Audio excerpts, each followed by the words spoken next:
Thanks for being on Friends of Kayla. I feel like we should be cheersing with these mics for some reason. I know, they're so awkward. I feel like I'm holding a vibrator. Yeah, it's a dick, literally. Hey,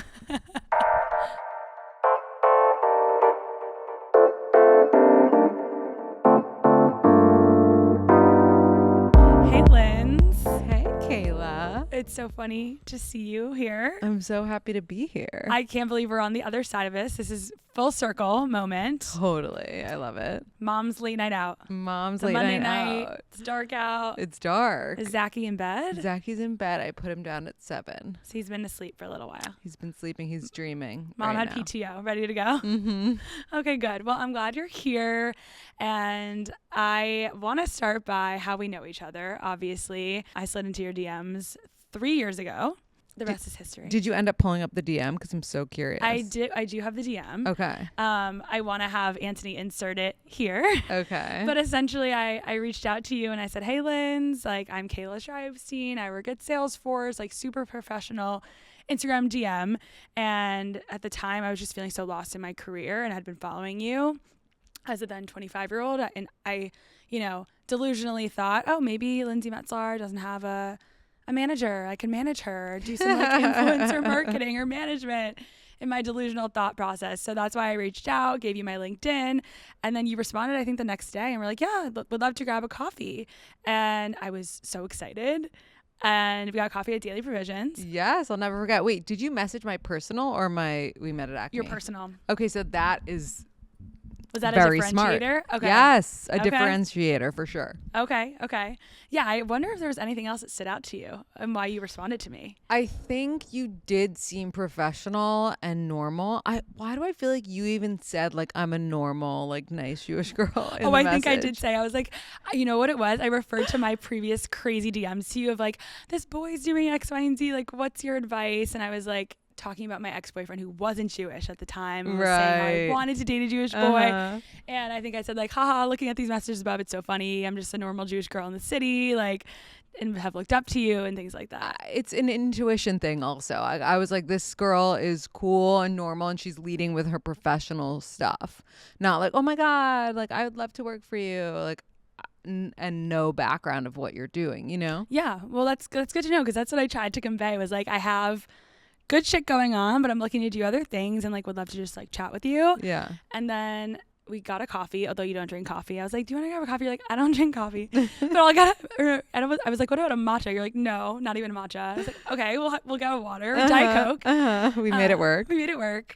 And yeah, the rest is history. But I think you also trusted me because of your interest in astrology. Definitely. The second Kayla told me she was a Capricorn, I was like, hired. Don't know why and what for, but hired for sure. So what about a Capricorn just made you trust me? You want to hire a Capricorn because they're hardworking and they want to like climb to the top or whatever, right? They are hustlers. Now we're on your podcast talking about hustlers and hustling because you are a hustler. Can I curse? Yes, please. You're a fucking hustler. I think I love Capricorn so much that I made my son a Capricorn. Right. So Zachy almost has my birthday, missed by one day. So sad that it's one day off. I do remember you were panicking when your delivery was almost at the end of the Capricorn month. You're like, he's not almost gonna an make Aquarius. it. He's not gonna make it. You were about to like cut him out if he didn't make it to January 19th. Yeah. It would have been rough. Oh, I love that, Zach. I always forget that. January 18th, right?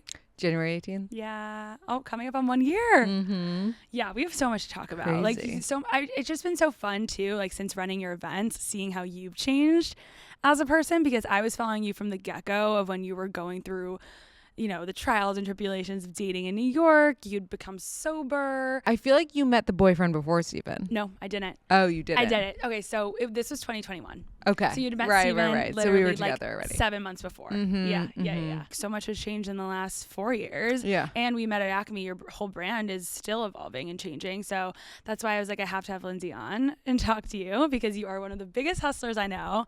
And you make it look so easy, which is just like kudos to you. You're obviously doing something right. You help me make it look easy because you're so helpful with my events. You're doing the heavy lifting, girl. So Anyway, I just love our story, and you've inspired me to obviously start this and given me like that push to do something on my own. So I really credit a lot of that mentality to do something on my own to you. So thank you. I love that. Yeah. I'm so happy to hear that. Do you have entrepreneur blood in your family? Not really. Like my dad's a doctor, my mom's a lawyer, like very traditional career path. I will say my dad's a little bit more entrepreneurial now in his later stages in life and trying to figure out like what he's going to do post-retirement and investing in businesses and startup life. So I guess I got it from my dad.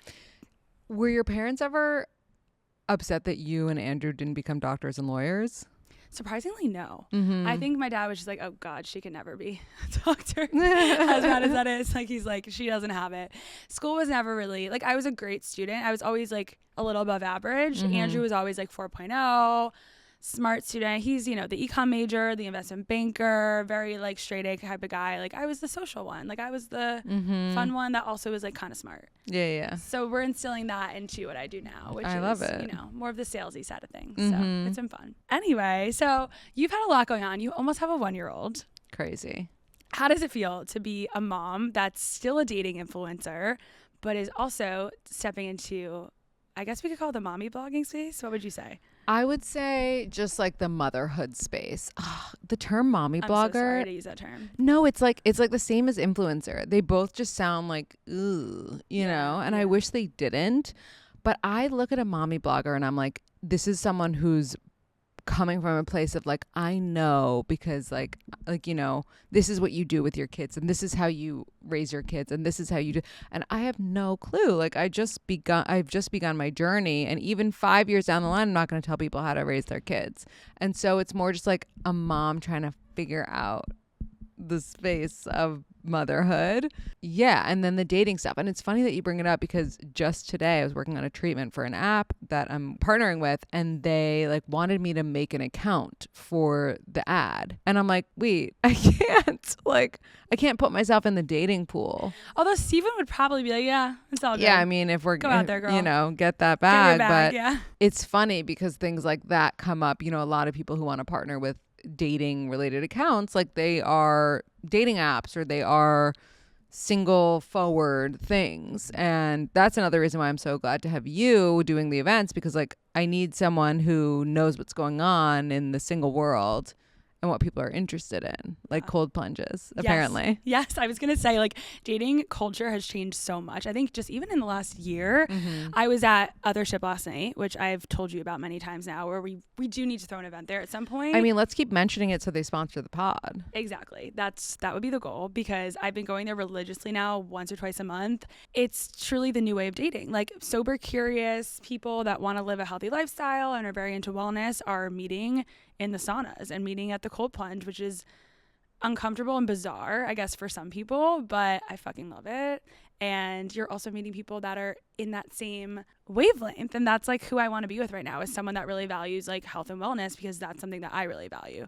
I agree. And I also think that it's cool to meet, let's say in a sauna, because you're meeting with no makeup on, sweating. And then when they see you later, like dressed to the nines on a date, they're like, whoa, right? Like I did not expect that from your no makeup sauna appearance. Totally. Yeah. It is like a lot that like some of my friends are like, oh my God, you're so weird. Like I've been on first dates to Othership. Do you think that's bizarre? I think it's really cool. And I'm kind of offended that you haven't told me about these dates, but whatever. We'll I've talk been about it later. a lot of my dating life. It's okay. I'll know that Kayla's dating someone when I get a text being like, do we like a Pisces for me? Yeah. Saturday night. How about a Taurus? You're like, who is he? I'm like, it's just some random man. No one to report back on yet. But yes, I always have to ask you my questions and you're like, who is it? But the TikTok we did to promote our episode was just so spot on. It's so good. Of just being like, oh, who is it tomorrow? He's gone off the roster. Well, the hot rabbi we replaced with the hot DJ. Right. The hot rabbi, the hot DJ, the hot dentist. There's always someone in the works. But at least they're hot. At least they're hot. That's the thing about Kayla you guys have to know is that she needs hot. Kayla submitted a poll question the other day and I got so much shit for posting it. Oh no. Because she basically was like, can you fix a dad bod? No, that's And so everyone bad. wrote in and was like, why would you want to? Basically, Kayla's the only friend of mine who actually wants a guy with a six pack. Like, I feel like that's not That a thing sounds anymore. so shallow. No, like it's what you're attracted to. Yeah. I have my things. Yeah, not a 6-pack. It's not that. An 8-pack. It's just, yeah, it's just A 12-pack. Is that too much to ask? Honestly, I don't know. I think it's very hard when you're going for a guy that's like I want a Jewish nice man that's like my father in a lot of ways, but like Does your father have a 6-pack? exactly, absolutely not. So like I need to at some point come around and just probably be okay with that. It's less so of like the dad bod. It's more so like, are you active and working out? Because there is a difference. If it was the right guy, I'd be okay with the dad bod, I think, and see the potential. But at least that's something that you can work on versus fixing someone like my ex-boyfriend's personality. Yeah. That one wasn't fixable. Right. No, it wasn't.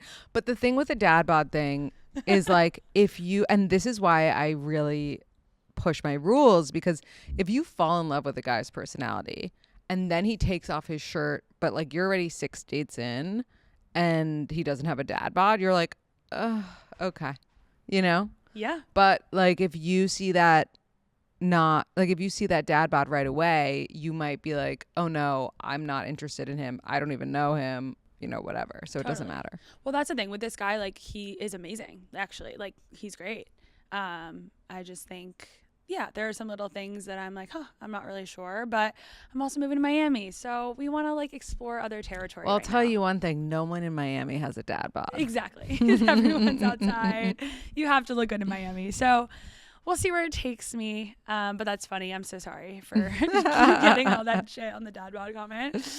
So on that same topic, though, of your rules, you are a very opinionated woman, and that's what's made you such a standout in the dating expertise sector.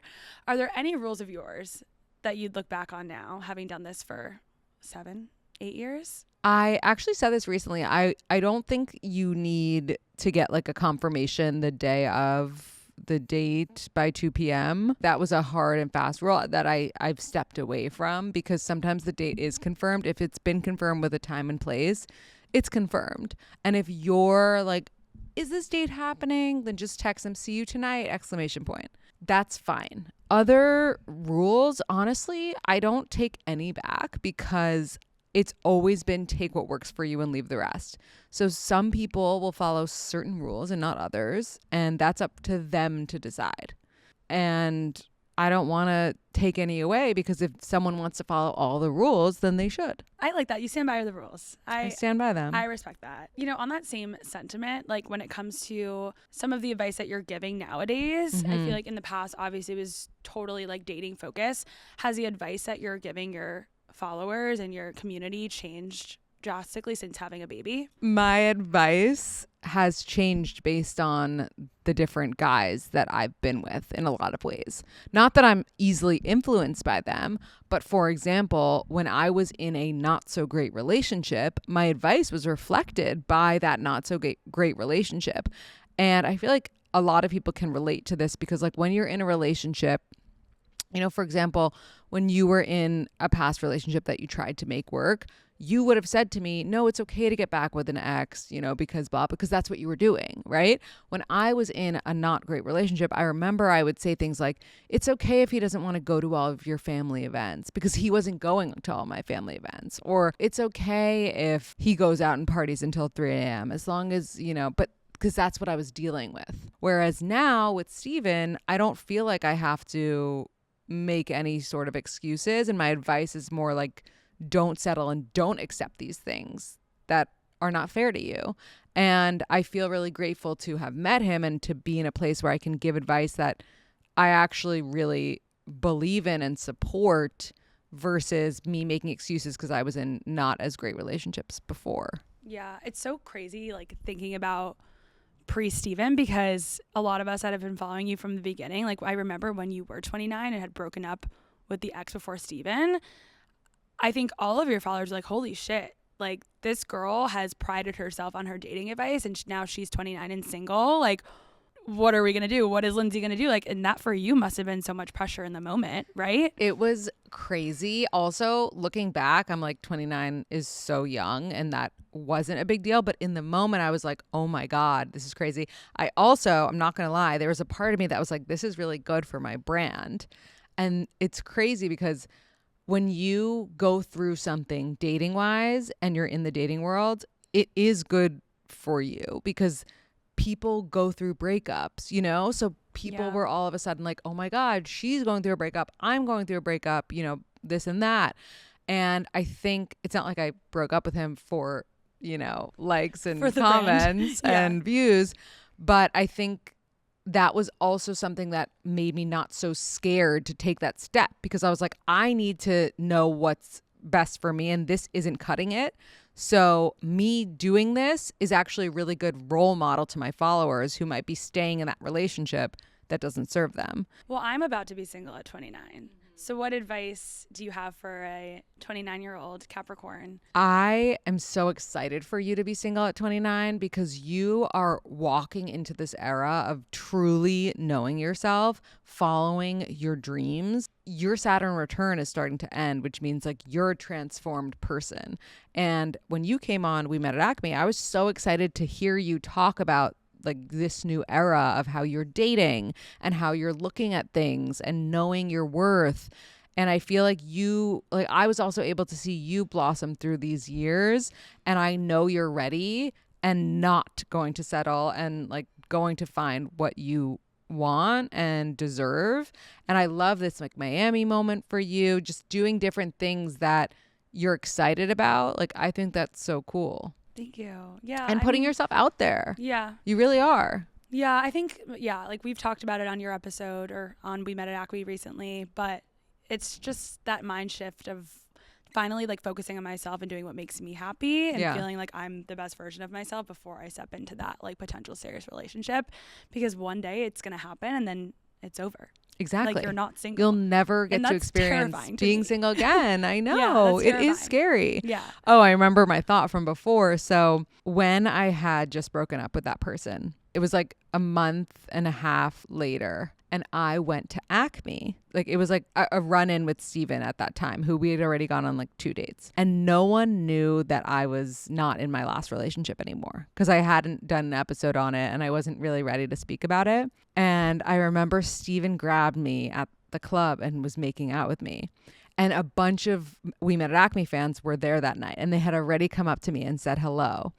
And he starts making out with me. And I'm like, oh my God, this is horrible for my brand because people are going to think I'm a cheater. No.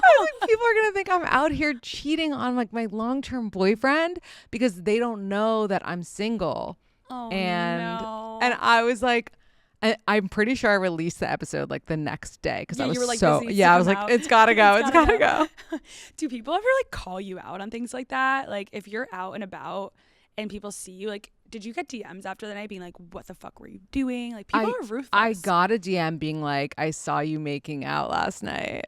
Like ... And I was like, ooh, like the episode is out. The episode's out. Listen to the thank episode. God, here you go. Link to Spotify, Apple Music. Oh, thank God. But no, I'm sad that I don't do anything scandalous like today to get called out like that. You know, it was way more fun single and making out at a club. Yeah. Oh, I miss dance floor makeouts. That's so fun. Dance floor makeouts need to come back. I'm single, so like I should have a dance floor makeout. You need to. Yeah. I think you'll have a New Year's dance floor makeout at least. Okay. We're manifesting that for me this year. Okay. We're going to manifest that. Thinking more on this like identity of, I feel like you probably experienced this at a time too of like the single friend and having that be your identity. And I feel like a lot of women my age or like in their 30s even who are single have perpetually been the single friend. So when you do meet someone so exciting, like how do you get over that hump of like that identity crisis of, oh my gosh, I was a perpetual single friend and now here I am in this relationship? And it's like your identity's changed. It's not, because when you're in the right relationship, your identity doesn't really change. Like you're still who you are and they're an additive, not like completing you. The right person won't feel like such a shift. They'll just feel like they're naturally joining your life and like your lifestyle, kind of the way it is. And I think not to like continuously bring up your ex, but like someone that you've dated in the past, like they felt like they were taking you kind of away, whereas the right person will truly just feel like they are, oh, like they were always there. And you've always had a hard rule about your ex, like not getting back with an ex. Is that a rule you stand by? Harder than any other rule. So why is that? And have you had experiences of friends who've gone back with their ex? How many of those people have stayed with their ex? None. I've gotten back together with 2 exes, didn't work out. I have friends that got back together with exes, didn't work out. The only friend I have that got back together with her ex was like, they were so young when they met, like 20, and then got back together at 24. Yeah, no, it's definitely difficult to see friends that are trying to make it work with a guy that you don't know is right for you. Or sorry, that you know is probably not right for them. For them. There's always a reason that you broke up in the first place. Right. And that doesn't really go away. It's like when you have a kid to try to fix your marriage. Like those cracks are going to come through again and worse the next time. I was listening to your episode with, is it Ariane? Oh, Ariane. Ariane Goldman. And she was like, the one thing I liked about my husband in the beginning is like the one thing that bothers me today. And that is so real. If you think about anyone that you've ever dated, it's like the thing that you fall for them for ends up being the thing that's kind of annoying. Like, I'm trying to think if Steven has one. Like, Steven's perfect, so he doesn't. I remember when I met you and I was like, so what did you have to compromise on with Steven? Like, you had to have compromised on something. You're like, no. Well, sorry. He's really. I was like, oh, fuck me. I remember loving how like inquisitive he was on a first date. And I wouldn't say that is now a detriment. But for example, at our wedding, I just wanted to have a moment with him. But he was like, oh, I have to ask someone how their flight was from Maryland. And I'm like, no. You don't have to inquire about everyone at our wedding. Like it's okay. You know, so it's like little things. No matter what it is, it always kind of what you are into them about can annoy you later. Like, for example, if you fall for a guy who has like swag, you know, that swag is going to piss you off later when he's like, oh, I'm too swaggy to like lay in this hospital room while you give birth. Like, oh, God. I need to go like take my swag outside, like whatever it is, you know, like it ends up being annoying. I mean, bottom line is the swag, that's not something we go for right now. Or if I was in my swag girl era, no more. It's true. Or if you're dying for this 6-pack, right? That 6-pack could annoy you later because maybe you're pregnant and like you gain 25 pounds. I'm not gonna have a 6-pack then. And he's going to be walking around with his 6-pack and you're going to be like, fuck you, dude. Oh, like, no. fuck you and your 6-pack. I'm going to be comparing my 6-pack to his 6-pack. I'm going to feel like shit. Yeah. I got to get used to the dad bod. Oh, God. Prayers. I'm praying That's for you. hilarious that question. Paul got roasted. Oh, that's so unfortunate. Okay, we're going to get there. I think there's a happy medium. Yeah, definitely. Everything's balanced. Happy medium. Shout out to our favorite band. Shout out to camp. We met at camp.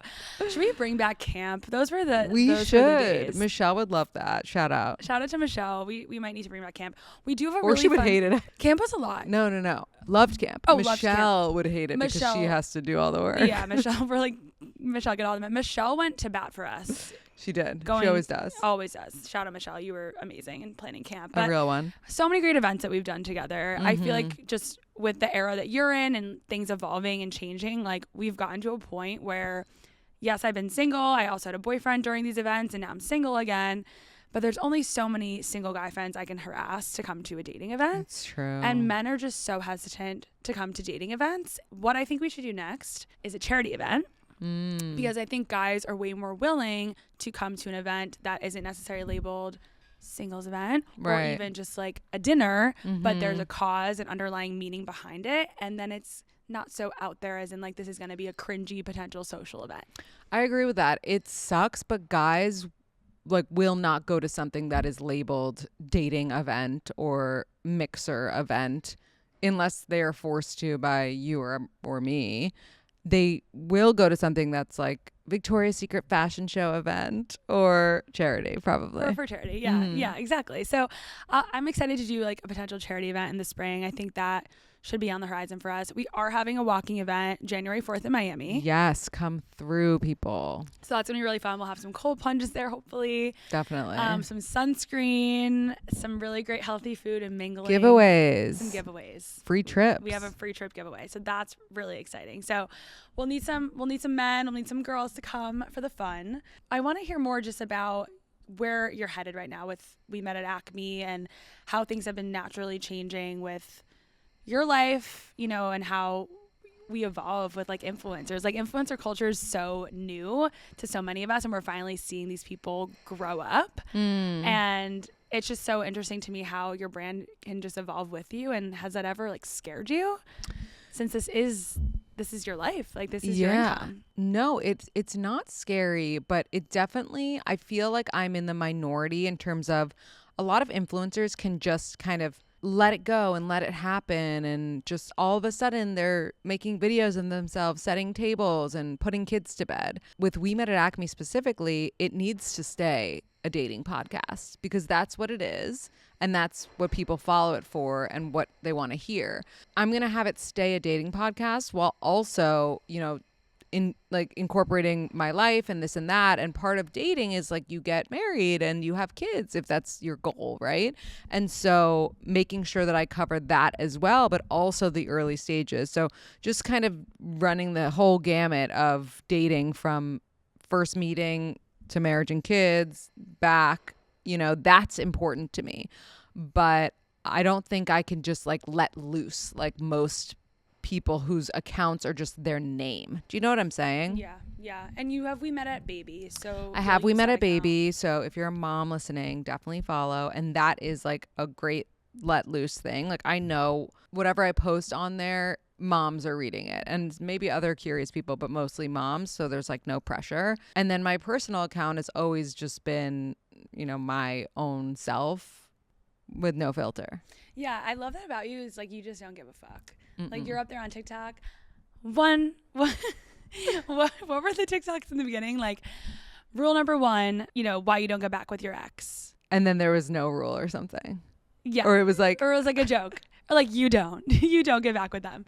But I remember someone mocked you one time on TikTok. People mock me all the time. So how do you deal with that? Like how does that not like get under your skin and make you want to like crawl in a hole and die?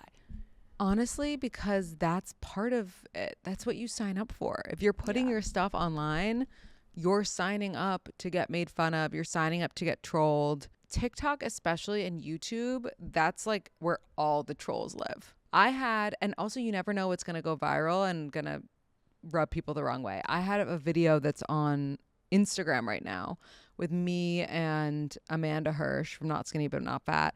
And we are talking about our husband's skinny legs and how we're jealous of them. And this video somehow got into the hands of like the juicing community of men who are like lifting, like, you know, the weightlifting community. Yeah. And the things that they have, like every day I get 100 new comments from men either trashing us or trashing our husbands, but it never stops because you just never know what's going to annoy people. And people are so triggered by the fact that they have skinny legs. It's wild.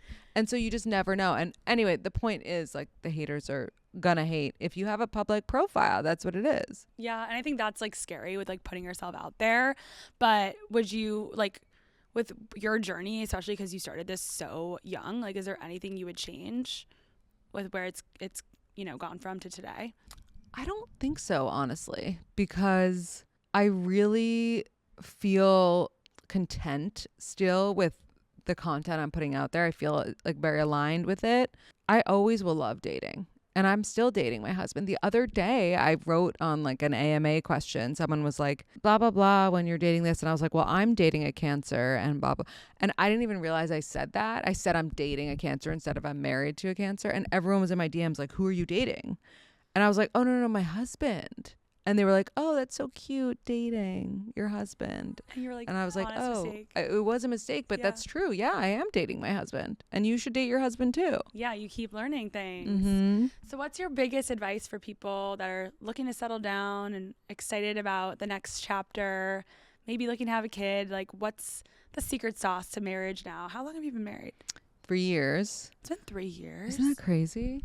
The secret sauce, and actually you asked me earlier, and I think we ended up in another conversation like we do, but you asked me earlier if about my advice changing since becoming a mom specifically.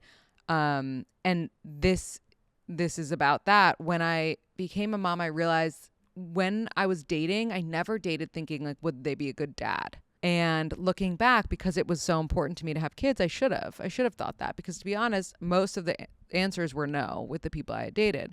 I think that's really important. You know, look for the qualities that if your own dad is wonderful, which yours is and mine is, like, look for those qualities. You know, not all of them. You don't want to like actually date your dad, but qualities that are really important in someone who's going to raise your kids with you, someone who you're going to be with all of the time. Like, you're going to spend so much time with this person. They're going to influence you more than anyone in the world. It's the most important decision that you'll ever make. Also, like, step yourself up to the plate by being the well-rounded person that you want to date. Because if you're not, you don't deserve what you're looking for. The hard hitters, Linz.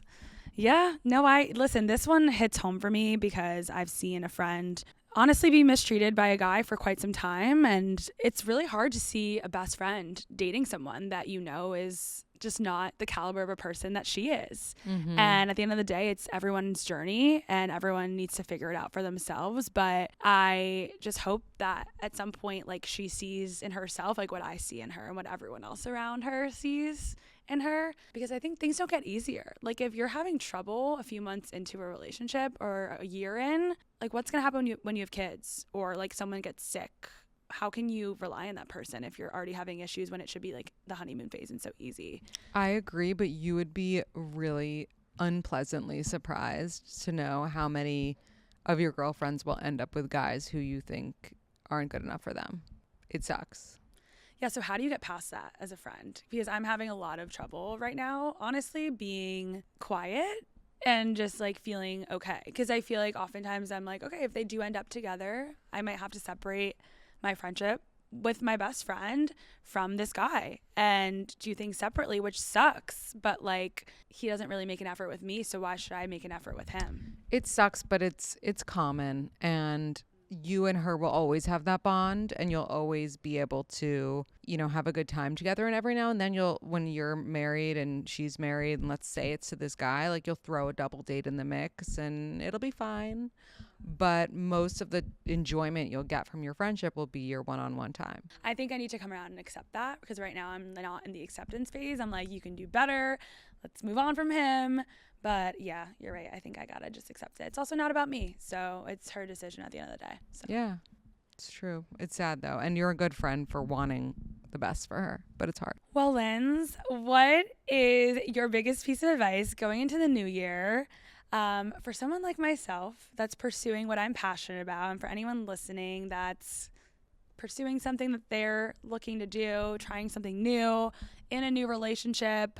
What can we look forward to in the new year? I love that question. I think look forward to continuing to be genuine and authentically yourself, not being afraid to put yourself out there, which you're already doing a great job of, but also look around, like, open your eyes and see what's around you.